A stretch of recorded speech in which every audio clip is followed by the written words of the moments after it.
if you would, open up to Genesis 32, and we will get going. We're going to talk about Jacob today. So Jacob is a guy, right? He's in the Old Testament. He had a twin brother named Esau. All right, so you guys are familiar with who Jacob is. He had a red-headed, hairy brother named Esau. His dad was Isaac. What we know about Jacob is that his whole life was consumed with figuring things out on his own and being self-reliant. The thing that we know about Jacob is that he stole his brother's birthright, or he tricked his brother into giving up his birthright by making some really good stew. So Esau was this like ogre, hairy, ginger hunter guy. And Jacob was the guy in the kitchen making the food that Esau would bring. So naturally, Isaac loved Esau more because he was the manly man, and Jacob was the more delicate guy, if you will. And so Jacob, he tricks his brother, being the second born, he tricks his brother into giving him his birthright for the exchange for some stew. And then later on in life, when his dad is getting old, when Isaac's really old, he tricks Isaac into giving him his birthright, or the blessing, so the firstborn's blessing. He tricks his dad into giving him that by putting goat's hair on his arms and playing on his dad's poor blind self. I mean, the guy is not exactly your Boy Scout, right? He's always conniving, always tricking, always deceiving, always lying, always trying to figure out things on his own. So this is who Jacob is. And so in chapter 32, what happens is naturally Esau's pretty TO'd, right? He's pretty upset with Jacob, and so he wants to kill him. And so Jacob does the wise thing, and he flees. His mom says, you better get the heck out of Dodge. Your brother's going to kill you. He's huge. He's a ginger. He'll rip you up. Do it, right? Any gingers out there? I love you back there. Yes. So his mom's like, your brother is going to kill you. You better get out of here. So he flees to his uncle's house. Good hiding place, right, with your uncle. And so he goes to his uncle's house, and he's there for 7 years, and he wants to marry his uncle's daughter, so his cousin. You figure that out. Super weird. It was okay back then, I guess, but here, not so much. You'd have to live in, like, Arkansas. Anyone from Arkansas? Any gingers from Arkansas? Because I'm be 0 for 2. So he goes to Arkansas, or wait, no, back up. He flees to his uncle Laban's house to stay with his uncle Laban for 7 years. He ends up marrying one of his cousins, and so his father-in-law Laban tricks him into thinking that on the wedding night that, oh yeah, I'm giving you Rachel, which is the second born, but really he gave him Leah, and so he tricked him. So he ended up being there for about 20-ish years. He's there, fleeing from his brother, hiding out, and then in chapter 31, he actually turned back a couple pages or a page, depending on where you're at in your Bible, to 31, verse 3, and just a simple verse that says this. This is Jesus, or God, speaking to Jacob. It says, "Then the Lord said to Jacob, return to the land of your fathers and to your family, and I will be with you." So it's time to come home. It's time to face your fears. It's time to meet your maker, so to speak. It's time to face your giant hunter, hairy-chested brother guy. And as you can imagine, Jacob's not too fond of this idea because his brother is his brother. It's Esau. I mean, he's really upset with him, and rightfully so. I mean, he stole his birthright. He tricked his father, deceived his father. Then he just took off. In the middle of the night type of deal. So, excuse me. This is where we pick up here in chapter 32, verse 1. Jacob is now on his way to meet Esau. And so Jacob went on his way, and the angels of God met him. And Jacob saw them and said, "This is God's camp." And he called the name of that place Mahanaim. And Jacob sent messengers before him to Esau, his brother, and in the land of Seir, the country of Edom. And he commanded them, saying, "Speak thus to my lord Esau. Thus my servant Jacob says, I have dwelt with Laban and stayed there until now. I have oxen, donkey, flocks, male and female servants, and I have sent to tell my lord that I may find favor in your sight." So Jacob is scared out of his mind. I mean, just set the scene here. He's wronged his brother on multiple occasions, and now God's told him it's time to go back. I mean, the fear that's probably overcome him, the anxiety, the fear of the unknown is probably running rampant right now. And as he's on his way back, he meets some angels of God, right? And they're like, hey, you're going to be okay. Like, so the weird thing about Jacob is over the course of his life, he's met with like dozens of angels, and like God just plainly laid himself out to Jacob, and yet he still is operating in the flesh his entire life up until this point. So Jacob he begins to suck up to his brother, right? He says, okay, servants, I want you to go ahead, and I want you to take all of these, take this message, tell him, my Lord, have mercy on me. You know, he's really buttering up his brother. How many of you guys have kids, right? And the second they want something, they get the butter out, right? And they start lathering up whatever it is, and they try to make it the most presentable way. You're like, Dad, I want to, this is community service thing for the homeless. I want to go to it.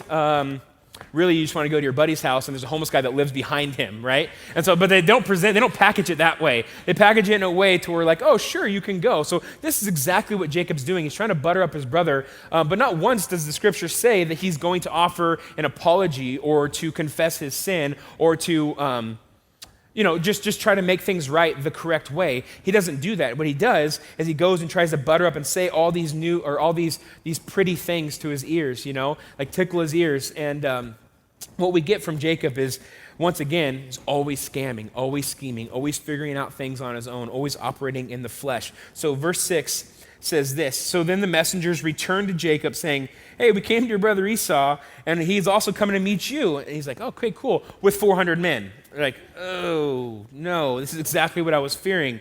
Verse 7, so Jacob was greatly afraid, rightfully so, and distressed. And he divided the people that were with him and the flocks and the herds and camels into two companies. And he said, if Esau comes to the one company and attacks it, then the other company, which is left, will escape. So Jacob, as you can imagine, is terribly, terribly afraid. And to add fuel to his fire of scaredness, he's got 400 people coming with his brother. I mean, and you got to imagine, you are who you hang out with, right? Or the people you hang out with are normally like-minded people. I'm assuming that Jacob's posse, or Esau's posse, is probably a bunch of like giant dudes, hairy guys that like just kill things for fun, right? This is what's going on. And he's thinking, I mean, and the worst things come through your mind when you're scared, right? Or is it just me? So you're like, oh, cool. I shared the story a while ago, but my wife and I, we went to, what is it? Disneyland, the other one. What's the other one? California Adventure, right? And there's like this like super kiddie ride that like swings you around. Like you're in these like big logs, and it's got like the strings that hang out, the cables that hang to it, and you go out over the water and you like go around. You know what I'm talking about? Is anyone? Yeah, it's like super lame, right? So me and my wife and my 3-year-old daughter at the time are on it. My wife's pregnant. Were you pregnant, babe? I think you were pregnant with Lindley, our second daughter, and we're going, and Bella, she's like putting her hands up, like, yeah, it's the coolest thing ever, right? And Sarah in the front car is tearing up, and I'm like, Bella, look at mom, she's crying, Let's make her feel terrible, like the good husband and dad I am. So I start to say, babe, what if these cables snapped and we flew off into the water? And this fear overcame her, and she thought of the worst possible scenario that could happen. And this is exactly what's going on in Jacob's mind too. Like that could happen, I guess. You hear of like weird stuff happen at amusement parks, but it's most likely not going to happen. We were going like, it was like basically an adult Dumbo ride. Like we were going like 4 miles an hour. Took like a whole 6 minutes to get around one turn. But she was afraid of the unknown, and that's exactly, I love you, that was exactly what happened here with Jacob. He had this fear come over him, and this trembling, because he had 400 people coming against him. And so he shows no faith in the Lord again by what his actions were in verse 8. It says that he said, verse 7, so Jacob was greatly afraid and terrified, or greatly afraid and distressed, and he divided divided the people that were with him into two companies, basically. So he took his people, his wives, his kids, split them in half, said, okay, you over here and you over here. So if Esau comes and attacks and kills half my family, at least I got the other half, right? It's just sick individual. But this is his thinking. He's thinking, well, I guess if I only have to lose half, this is a way I can get around it, right? But no faith in the Lord when the Lord said, hey, I'm going to be with you. It's time for you to go home. I mean, God's not going to lead him down to a place where he's not going to be with him. Now, it doesn't mean that when God leads us, that we're going to get out of our situation or get out of trouble or not be in a tribulation or a trial, but that means that God somehow will get us through that. And so Jacob has no faith in the Lord, and so he's figuring out a way once again to scam and to scheme and to figure out ways and to kind of do things on his own to set himself up to where he can take the least damage as possible. Verse 9 says this, then Jacob said, "Oh God," oh God, that's what I'm thinking, right? "Oh God of my father and Abraham, and the God of my father Isaac, the Lord, who said to me, 'Return to your country and to your family, and I will deal well with you.' I am not worthy of the least of all the mercies and of all the truth which you have shown your servant. For I crossed over the Jordan with my staff, and now I have come to 2 companies. Deliver me, I pray, from the hand of my brother, from the hand of Esau, for I fear him, lest he come and attack me and the mother with the children. For you said, I will surely treat you well and make your descendants as the sand of the sea, which cannot be numbered for multitudes." So this sounds like a good prayer, right? Jacob's like, okay, things are getting real. I'm really going to pour it on. I'm really going to butter up God and say, God, don't you remember all the things that you've promised me? You said that you would be with me. You said that you would make my descendants as many as the sand on the seashore. You said this, you said this. I mean, he's challenging God the way I see it. And the reason I see that is because if you go on to verse 13, we'll get there in a minute, he begins to scheme and to scam again to figure out how he's going to get out of it. This is not a prayer of a man who's come to the end of his rope. This is a prayer of like, oh God, save me now. I'm going to go back to doing my own thing because I really don't believe that you can do what you said you're going to do. I think a lot of us, this is the prayer that we pray very often is we realize the need to pray. We realize that God's our only chance at getting out of a situation and God's our only hope, but yet we still have a plan B in case God fails us. Am I all alone, or some of you guys plan B'ers too? This is exactly what Jacob's doing. He has a plan B. But the most ironic thing is he begins to remind God as if God has forgotten his promises to Jacob. Just one chapter ago in verse 3, we read it. It said, I will be with you. It's time for you to go meet your brother. I will be with you. And then he begins to remind God, oh yeah, you remember you said that? Are you sure you know what you're talking about? Because there's 400 guys coming to meet me. Are you sure you know what you're talking about? I have a 5.5-year-old daughter. She loves to remind me about things that I told her. And it's just super irritating, right? Anyone with me? Right? You just get super irritated, like, Cameron, is that you? Irritating your dad over there? I saw Ben raising his hand, right? Don't irritate your dad, okay? But we get, my daughter, so we get in the car, and she does it to my wife all the time, and we get in the car, and within 3.5 seconds of me being in the car, Dad, put your seatbelt on. Okay, thanks, Bella. And so I do. Dad, put your seatbelt on. Mom, put your seatbelt on. We're like, we got it. Okay, and now my wife and I, we've been eating really good, and I've been trying to lose weight and, the whole New Year's thing, right? So I'm doing that, and then Bella will say, Dad, you can't eat that. Like, I've never wanted to shake my kids so bad. But this is the way I picture Jacob talking to God. Like as if he's demeaning God and like, don't you know what you said to me? Don't you realize what you've said? Don't you realize the promises that you've made? But this is the way that we act sometimes towards God. When things don't go our way, we begin to remind God as if he's forgotten who he is. We begin to remind God that of what his promises are when our circumstances change. Here's the cool thing about the Lord, is that the Lord doesn't change regardless of our circumstance. We could be in the worst of circumstances, we could be in the best of circumstances, and God doesn't change. We don't dictate to God how he should be and how he should feel. Our actions, our feelings, our situation have no bearing on God whatsoever. By God's grace, I breathe. By God's grace, you breathe. And yet we come to God as if we have a bone to pick because he's not doing things the way that we think he should. And this is the spot that Jacob's in right now. Jacob's in the spot of testing and trying God. Jacob reminds me of, you guys remember the story of Job? I mean, that dude had it rough, right? He was like serving Jesus, loving God, or serving God. Jesus wasn't in the flesh yet, but you get it, right? Serving the Lord, loving on God, most righteous man on all the earth, and then all of a sudden God allows him just to be tempted by Satan. God allows the trials to come in his life, and his family and his herds, and all these things begin to die, and storms come. And then his wife says, hey, why don't you just curse God and die? Why don't you just curse God and die? Like, God's not on your side. God's not on our side. Just curse God and die. Things are going bad. It's God's fault. Blame him and die. His friends are giving him terrible advice. He starts hanging around, these three guys, and they're just giving him terrible advice. Just forget this whole God thing. It's not working out, as you can tell. You have done nothing wrong, and yet all these things are happening to you. And in Job 38, verse 3, it says this. It's one of my favorite manly verses in the Bible. It says this: God speaking to Job as he begins to doubt and he begins to question God. And God's response to Job's questions is this: prepare yourself like a man, and I will question you, and you will answer me. Where were you when I created the heavens and the earth? Where were you when I created the water? Where were you when I created the land? Where were you when I created life? Where were you when I breathed life into Adam? And so on and so forth. And that kind of helps us put it into perspective. You're like, whoa, I'm sorry. I didn't mean that. But this is essentially what we do when we question God. God's like, well, where were you when I created you? Where were you when I created the ability for you to think? And this is exactly what's happening to Job. He's got it all twisted. He's got it wrong. He begins to undermine what God's going to do in his life because he's not doing it in God's timing. He's not doing it in Jacob's timing, excuse me. So in verse 13, he prays this: oh Lord, have pity, have mercy on me. You're so tall and handsome.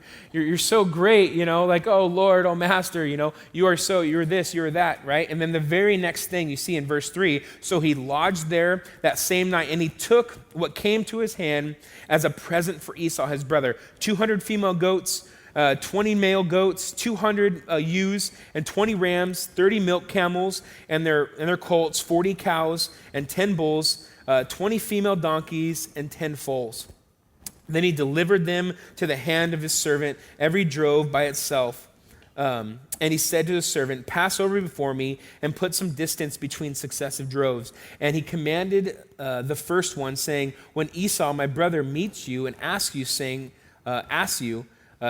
to whom do you belong, and where are you going, and whose are these in front of you? You shall say, they are your servants. More terminology there to butter them up. They are your servants, Jacob's. And it is a present sent to my lord Esau, and behold, he also is behind us. And so he commanded the second and the third and all who followed the drove, saying, in this manner you shall speak to Esau when you find him.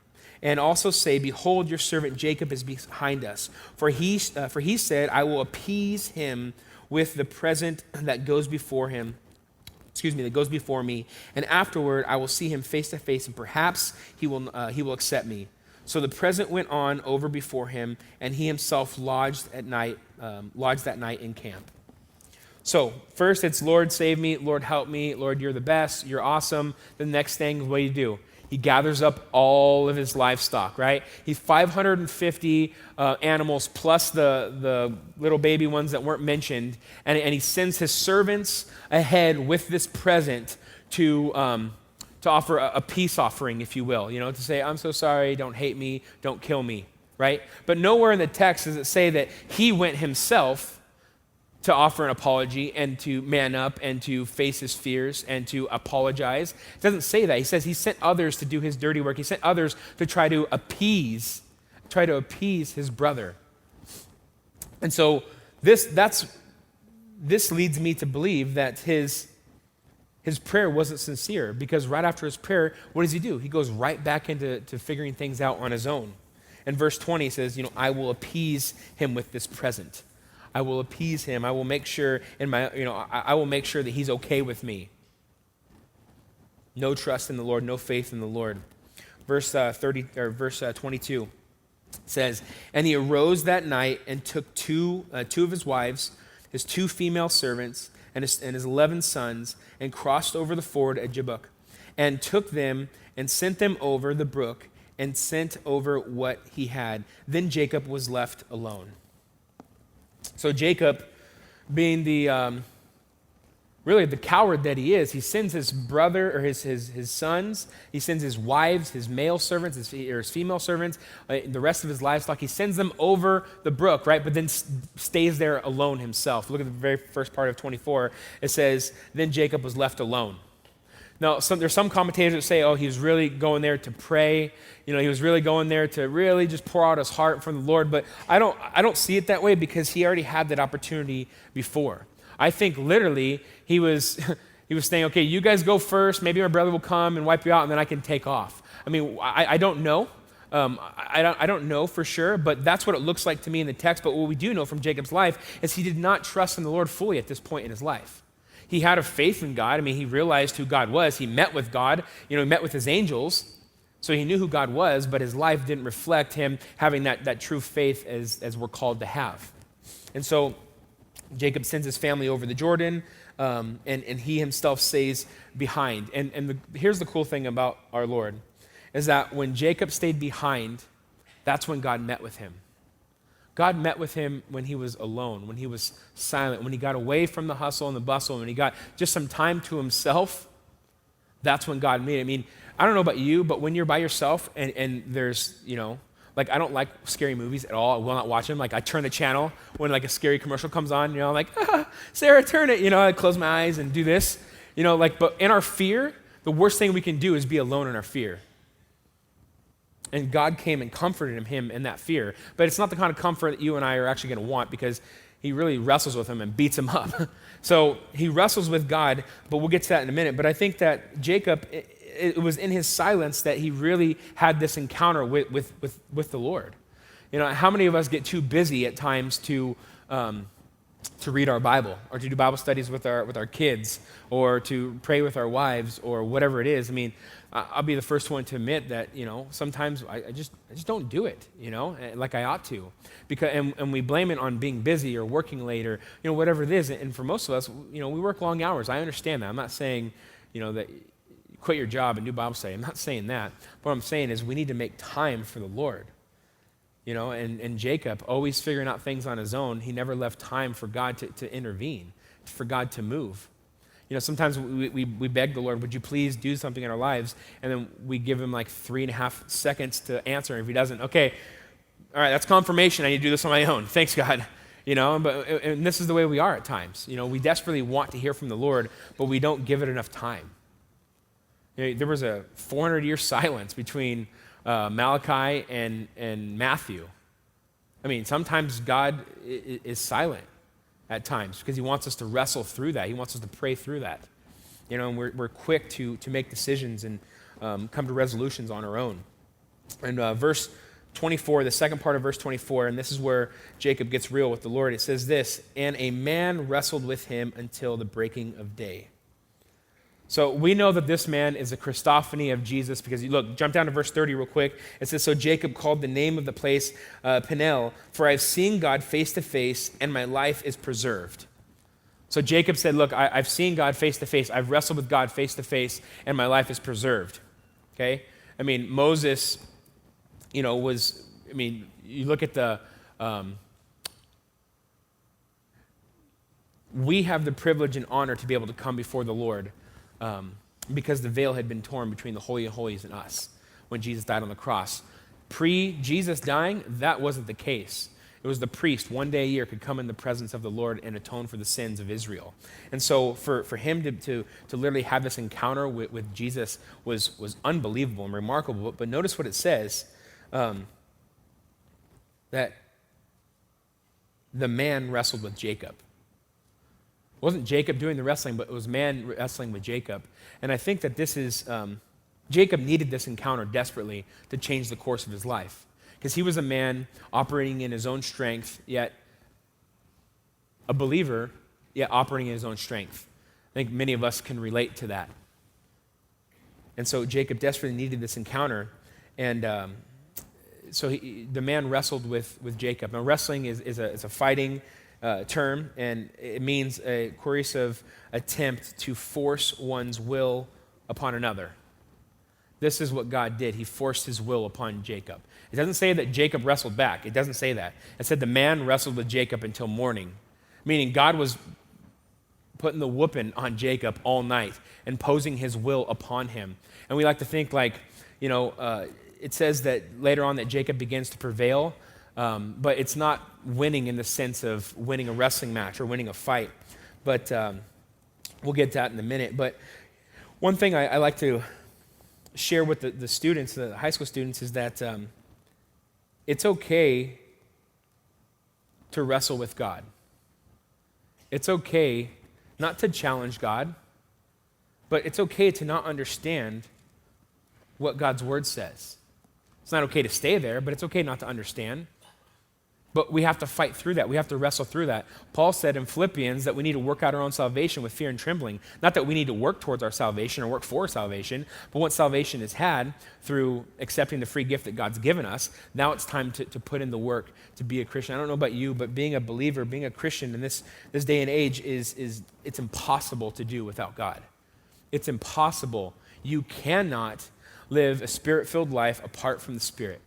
You cannot walk with Jesus apart from Jesus. You can't do it. And so Jacob, he begins to wrestle with this man, this Jesus. And I tell the students all the time too that you can't just take every word I have to say as gospel truth. And if you don't back it up against God's word, I could be feeding you guys a bunch of lies and you would never know it. You're like, wait a minute, you wouldn't do that, Kyle. No, I wouldn't. But I'm saying you wouldn't know. You wouldn't know unless you take it to God's word and say, well, wait a minute, is that truly what God's word says? And so for us as believers, we need to be doing this.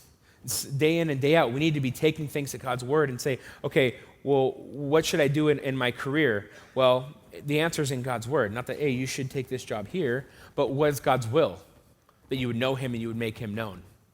If God's calling you to a career or a job that's going to take you away from your family for longer, or if God's calling you to a career where you're not going to be able to be consistent in leading your family in Bible study or leading your family to taking them to Bible studies or whatever, maybe, I'm not saying that's the case, maybe that's not God's will for you. But how would you know? You need to wrestle with God on these issues. And so Jacob begins to wrestle with God, or God really begins to wrestle with Jacob. In verse 25 it says, and now when he saw, this is Jesus, when he saw that he did not prevail against him, he touched the socket of his hip, and the socket of his hip was out of joint as he wrestled with him. This is like really weird, right? Like God is wrestling with Jacob, and it says that Jacob begins to prevail. Well, that doesn't even make sense to me, right? So we had to dig into the scriptures and find out, what does that mean? What does that mean? Well, look at Hosea. I think it's up on the screen. Yep, there it is, right there. Hosea chapter 12, verse 3 says, he took his brother by the heel in the womb, and by his strength he had power with God. The key part is with there at the end of the sentence. That is the idea that Jacob began to have power with God. It wasn't that Jacob was wrestling God in his own strength and began to prevail, but with the power of God, he was able to wrestle through these issues that he was dealing with. He was wrestle through these fears and these doubts and the uncertainty of his brother coming with these 400 men and so on and so forth. And it was with the power of God that he was able to wrestle through these issues. So Jacob's wrestling with God was the main turning point in his life. It was what set the course of his life, put it back on the right track. And so because Jacob, I believe he just got honest and open and real with God. You know, we as believers, we can sure fool a lot of people. I know I did for many years. We can fool people into thinking that we're walking with the Lord. We can fool people into thinking that, nothing bothers us, or that we don't get depressed, or we can fool people into thinking that our lives are fine and dandy. We have the white picket fence and the dogs and the children, the blonde hair, blue eye family. We can pretend to have that, but if we don't have that, then we're only fooling ourselves. I mean, because God knows. God knows our struggle. God knows where we're feeling insecure. God knows where we're hurting. God knows where the doubts are coming from. And Jacob gets real with God here, because you look at verse 4 of Hosea. It'll be up on the screen. It says this, he had power over the angel and prevailed, and he wept and made supplication unto him. I think it was his honest struggle with the Lord began to break him. He got real and got honest with God.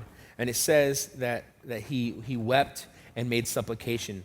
Jacob wept, a proud, self-reliant, go-getter, do-it-myself kind of guy, like wept. And the way the wept here in the Hebrew, it's like the ugly cry, weeping. Like you'll be famous on YouTube, ugly cry, if someone gets that on film, like crying. It's not like, oh, Lord, please help me. Not like this fake cry he had back in verse 7 through 9 through 12. This is like a legitimate weeping and weeping. And the word supplication, it literally means an action of asking or begging for something earnestly and humbly. I mean, Jacob is humbly weeping and humbly begging the Lord to do that work in his life. Because he got real with God. It was no longer this facade of, I'm okay, I can do it on my own, because, Jacob is, the tribes of Israel. He's a big deal, right? He's a big deal. But it wasn't until this point in his life that his faith was stamped, I believe. That his faith was solidified by the Lord. It was when he gave up all faith in himself and started trusting in the Lord, that's when he began to prevail. When God touched his hip and it came out of socket and he had that limp, that's when he began to prevail. That's when his life began to turn around. His place of defeat became his very place of victory. His hour of defeat became his hour of victory. And to prevail with God, we must be brought to the end of ourselves. We can no longer fake it until we make it. It doesn't work that way.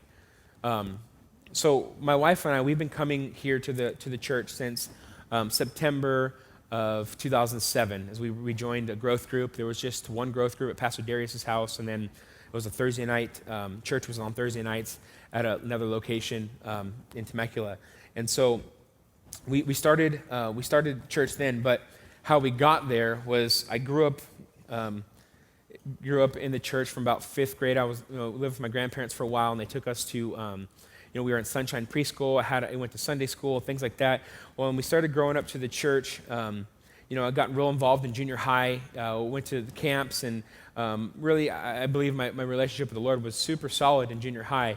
But then high school hit, and I went to a Christian high school, Calvary Murrieta, and I went there and I started doing sports and playing football and things like that. And football really consumed my life. It was my favorite. It was, everything I had wanted, and I was good at it. And so because I was so involved with football, my relationship with the Lord began to slip. Didn't go to youth group anymore. I went to church on Sundays, but really that's not enough to have a solid relationship. I wasn't in my word, and things began to slip. And then I ended up moving out of my house when I was 18. Me and my brother, we got an apartment after I graduated high school. We got an apartment together, and that's when we just kind of went downhill quick. We started drinking all the time and gambling all the time, and this whole time I used chewing tobacco. My wife, my girlfriend at the time, Sarah, she didn't know any of this stuff.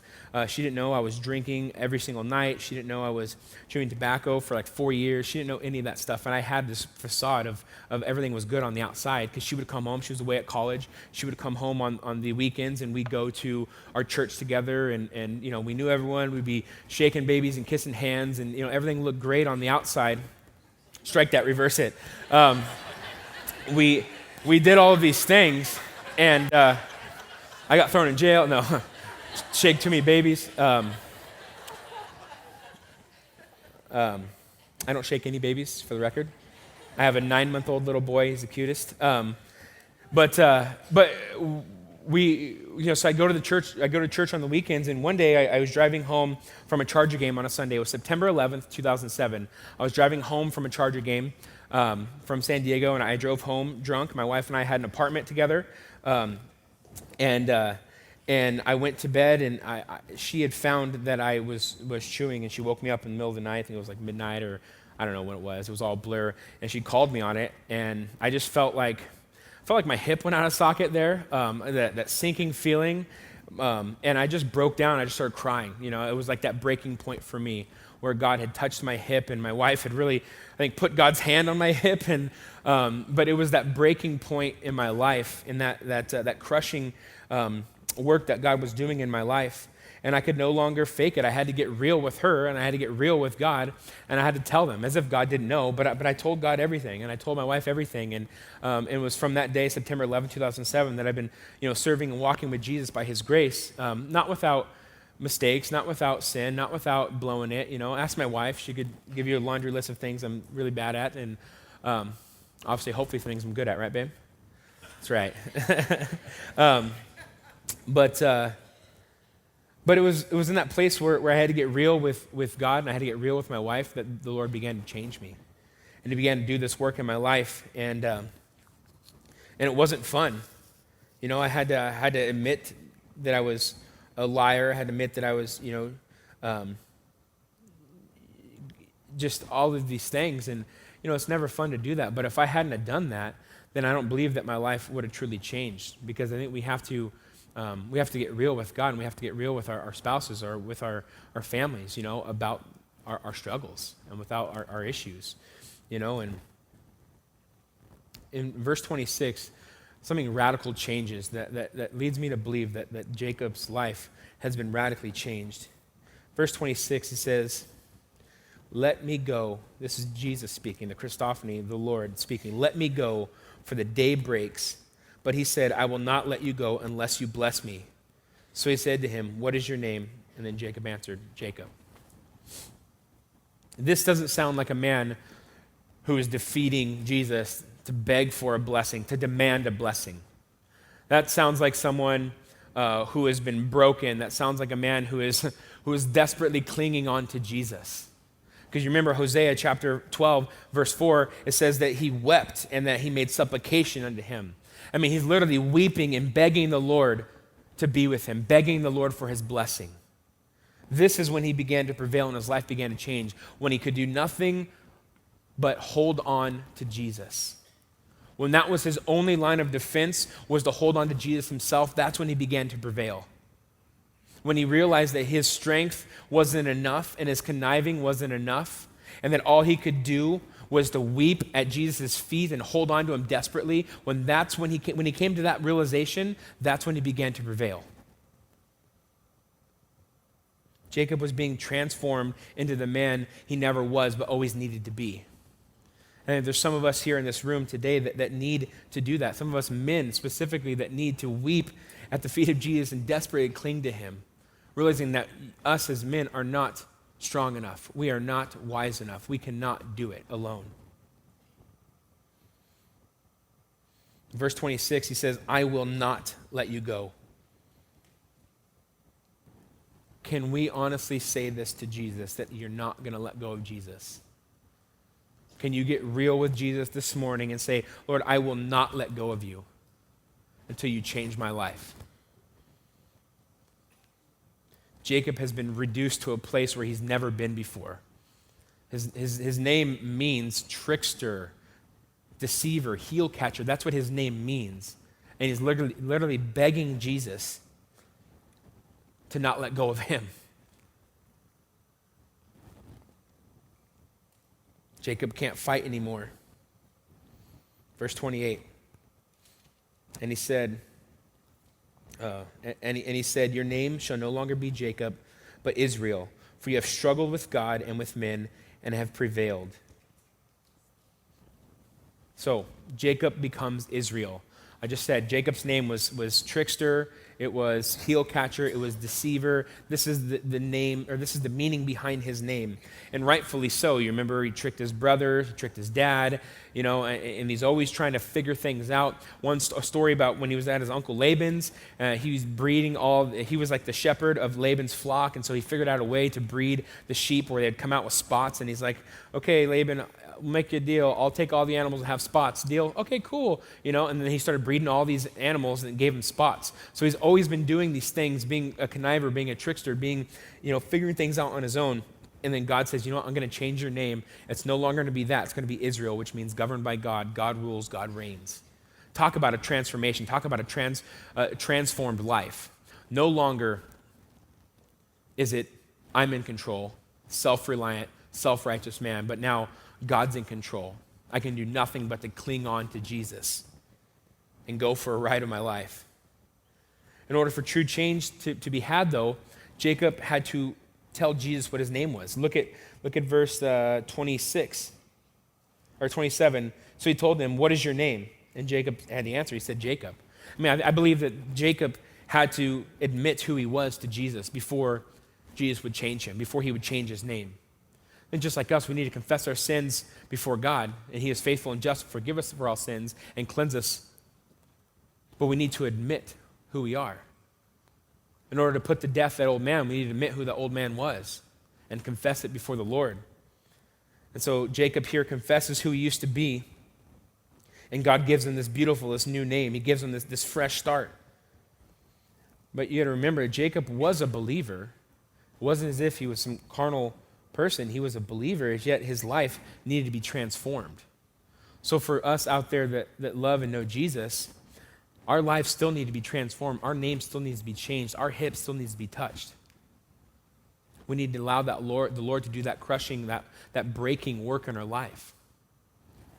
Tear down the walls of self-reliance, to tear down the walls of I can do this, pick myself up by my bootstraps and keep trucking on. And some of us literally need just to weep at Jesus' feet and hold on to him.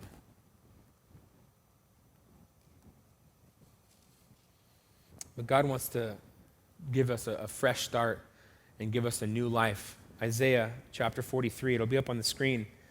Isaiah the prophet, he came to preach a message of repentance or judgment to the nation. And so this is what God is speaking this to Israel. And he says this, "Don't remember the former things, nor consider the things of old. Behold, I will do a new thing. Now it shall spring forth. Shall you not know it? And I will make a road in the wilderness and rivers in the desert." That's a super encouraging verse for me. That God wants to do a new thing in my life. But in order to do that new thing, he says, forget the former things. You can't dwell on the past. To move forward, you need to forget what's behind you. Paul said in Philippians, he said, forgetting those things which are behind you and reaching forward, pressing on towards the upward call of Christ Jesus. This is our plot in life, is to not dwell on the past, but to reach forward to what God has for us. But you know what? Sometimes this new work is scary. Most of the time, this new work is scary, and it's because it's the unknown. And no one likes the unknown. But notice what it says in verse 19 towards the end. It says, "I will even make a road in the wilderness and rivers in the desert." Here's how God operates, and it's not always the way we want him to operate, but it's the best way. God operates in his own timing, in his own provisions, in his own strength.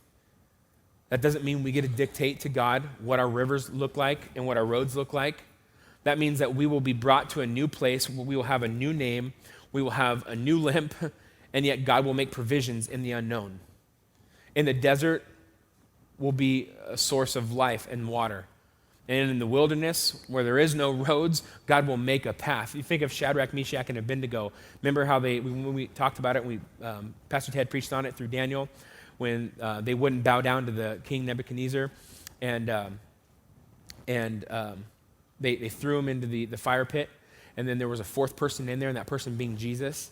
So if I'm Shadrach, Meshach, and Abednego, I'm like, God, couldn't you have just spared me going in the fire? Couldn't you just put me around the fire? But that's not the way God works, is it? God goes in the midst of the trial, into the midst of the fire with you to pull you out. And that's what he's doing here. He says, I'm going to do a new thing. I'm going to take you to a new place. Ezekiel talks about the same thing, I'm going to take you to a new place.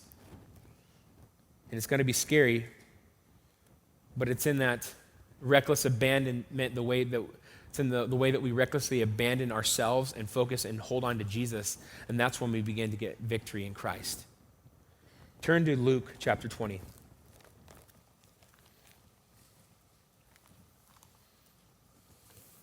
Parable here that Jesus speaks on. He's speaking to the religious leaders of the day, and he shares a story about a tax, or not a tax collector, but a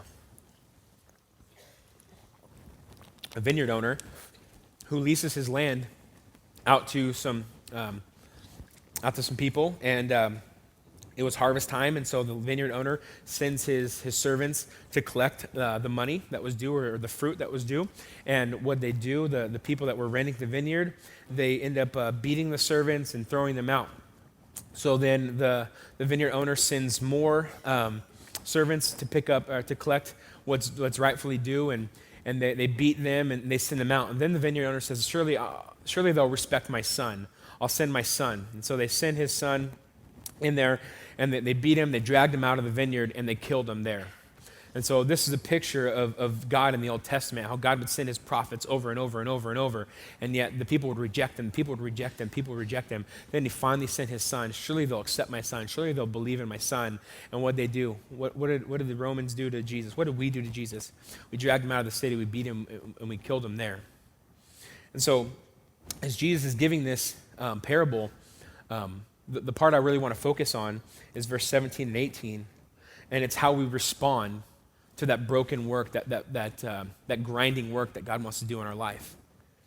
It says, "What then is it that is written?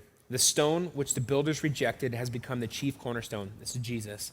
"Whoever falls on the stone will be broken, but on whoever it falls, it will grind him into powder."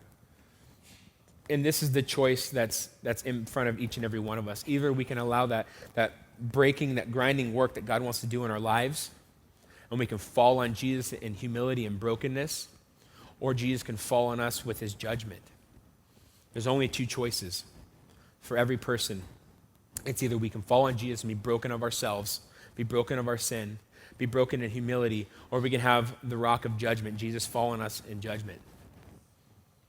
And Jesus, or turn back to Genesis 32, and in verse 31, we'll close here. It says this: